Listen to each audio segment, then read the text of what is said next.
let's talk about this potential bubble forming in the Airbnb market.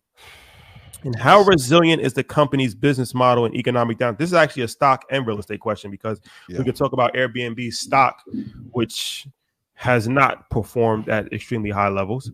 And we can also, I'm invested in Airbnb. It hasn't worked out. The company? Ooh, tell us more. I bought Airbnb a long time ago. I didn't know you said it. Yeah, it's a little bit. It's not a lot of. The stock. It's not a lot of money. That's why I looked over like, what? It's not a lot of money, but it hasn't worked out. I'll tell you that much. What price you get it in? You didn't call me on this one. I forgot. But Airbnb is currently at $132. I think it debuted in 2020 at $139. Yeah. Then it got all the way up to 206. 219 intraday, yeah. And then it's just been kind of like moving sideways, dropping ever since. It's about to be back to where it IPO'd at. Airbnb, speaking of InvestFest, we got somebody actually. I'll talk about that later. Okay. Airbnb is a very interesting company because it's revolutionized the world, really, and has given hotels really a run for their money. It's really the Uber of hospitality. Mm-hmm. And where anybody can now, like how Uber, anybody could have became a cab driver. Mm-hmm. Now anybody, you can just rent your house out or rent your apartment out. Brilliant idea. It's actually one of the best ideas I think I've ever heard of. But like all good things, there's going to be challenges. Mm-hmm. And the hospitality lobby is extremely strong, and they have attacked them, and they have successfully caused them lots of issues. A lot of cities have banned Airbnbs. Mm-hmm. A lot of buildings have banned Airbnbs. A lot of regulation. You can only Airbnb half the year. You can't sublease Airbnbs. They've faced a lot of issues. So academics actually even posted it. I got the screen up here. Reached his radar. So let's talk about it. Let's talk about it. You want to go over the cities? Okay. So these are the cities. Top 10 cities for Airbnb collapse. Orlando, Florida, down 34%. Panama City, down 34%. Seattle, Washington, down 35%. Lakeland, Florida, down 35%. New Orleans, down 37%. Breckenridge, Colorado, down 37%. Denver, Colorado, down 38%. Nashville, down 39%. Salisbury, Maryland, 39%. Asheville, North Carolina, 42%. San Antonio, Texas, 43%. Myrtle Beach, South Carolina, down 45%. Austin, Texas, down 46%. Phoenix, Arizona, down 47%. And the number one is Sevierville, Tennessee, is down 47. Who was paying $6,200 to stay in Sevierville, Tennessee? What's around there? That must be, I don't know what's in Sevierville, Tennessee. What got going on over there? But all right, somebody let us know. Inform us. Due to our journalistic integrity, educate us on what's happening. People have said this data is skewed, which it can be. My larger point that I do want to address though first is the stock, and then we can go to the business model. I don't think the Airbnb stock is dead, but I think it has been severely affected, like you said, by legislation. So number one, like if you don't have legislation on your side, you definitely don't want to be attacked if it's not going to be in your favor. Airbnb is a great idea that is probably poorly executed and is a beneficiary of a ton of funding, but the management team isn't reflective of the amount of funding that they receive. Stock is on the up and up a little bit. Everything has bounced up this year just because hedge funds and pension funds have to rotate money. So that's not really indicative of their performance. I think they need to change some of these rules. Yes, it was an innovative idea to disrupt, but also when you try and disrupt the market, the existing players that are there are going to push back heavily. Hotels have adjusted incredibly well. And let's be honest, Airbnbs are not the safest thing to be in. So if there's a chance that something can, like, if you have a prominent rapper like Pop Smoke die in one of your properties, and on top of that, if I get one in Atlanta, I got to pay a $250 cleaning fee. I'm like, bro, I ain't going on vacation to fucking mop. No, I'm sorry. There has to be fundamental changes in their business in order to make Airbnb viable.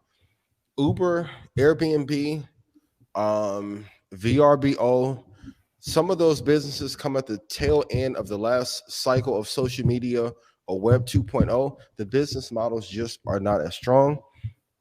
I don't like the stock. The stock should hit 140, then slide back to somewhere around between 110 and 100. It probably won't be back to 219 in a long time. It's one of the stocks that got affected by inflation. Now, could they make an adjustment? Some changes in management, restructuring. There's a lot that they can do. There's some people probably from IHG and Hilton that they probably should hire to run the company or add to their board that could give them a stronger push. But overall, I don't like the stock. And for those that have been doing Airbnb for a while, is there still ways to, because I know Matt gonna clip this up, so shout out to MG. Are there still ways to be profitable in Airbnb? Yes, but at scale. Once again, same with colleges. The premise of just rent an apartment anywhere and you can lease it and make money is not as promising or lucrative as was once proposed in 2018, 2019, and 2020. And for that reason, I do not like Airbnb's stock. So, like I said, business model, Airbnb, Uber, it's kind of similar, and their stock has actually performed kind of similar too. Yep. Uber has been sideways since it's opened. It's went up, then came back down, then kind of like a cardiac chart. Yep. Margins are terrible in both businesses. So Uber is a bad stock also? Are they coming to InvestFest? Not currently. Not currently. Uber stock's a piece of shit. Respectfully. Great innovation. Okay, this is Airbnb is the equivalent of me using 1990 moves in a 2023 NBA environment. Yes, go ahead. There's gonna people are gonna say, like, look, they weren't profitable, they finally are profitable. Why isn't this good? Okay, I'll answer that. And now I won't even lean on my two favorite cards, Apple and Microsoft. If they're just not profitable and they're barely better than, let's say, like Wynn. Let's just take real estate. We're going to say Airbnb is a real estate company. Are they better than, let's say, McDonald's? Oh, no, not Airbnb. I'm saying Uber. Are they better than Tesla? No. We can argue. But they're different. They're different companies, though. Uber is a very an exotic needed tranche of. Go ahead. How many times a month do you use an Uber? Ton. Exactly. That doesn't mean that it's a good. The profit margins are terrible. And Uber Eats, forget about it. Oh boy. Listen, you see my little stove? I don't got a pot back there on that stove. You know what I'm saying? It's a very useful. It's a very useful. Well, that might be an issue, but it's very. Most people use Uber all the time. Oh, I forgot that. Hi. Yeah, we it's use tough, Uber man. Listen, we use Uber a lot. It's tough when you have relationships. Pledge your allegiance. Pledge your allegiance, Ian. You use Uber, and so do we. And I think it's a great invention for our society. But you bring up a good point. You bring up a good point that maybe they need a new CEO, and I don't want to advocate for anybody to lose their job, but I think that the business model in Uber is very solid and very useful. Mm-hmm. The profit margin thing, what you mentioned, that could be an issue. Yeah. So, but half of the like I said, I use Uber all the time. I haven't used Airbnb in a long time, but I use Uber all the time. Absolutely, and I use Uber Eats even more than I use Uber car service. So I feel that they have an opportunity to be here for the long. I don't see them going away because, like, let's think about it. If Uber goes away, we're screwed. Nobody's catching cabs anymore. So like we're screwed. There's no affirmative action for cabs. It's Uber, right? Yeah. So think about this, right?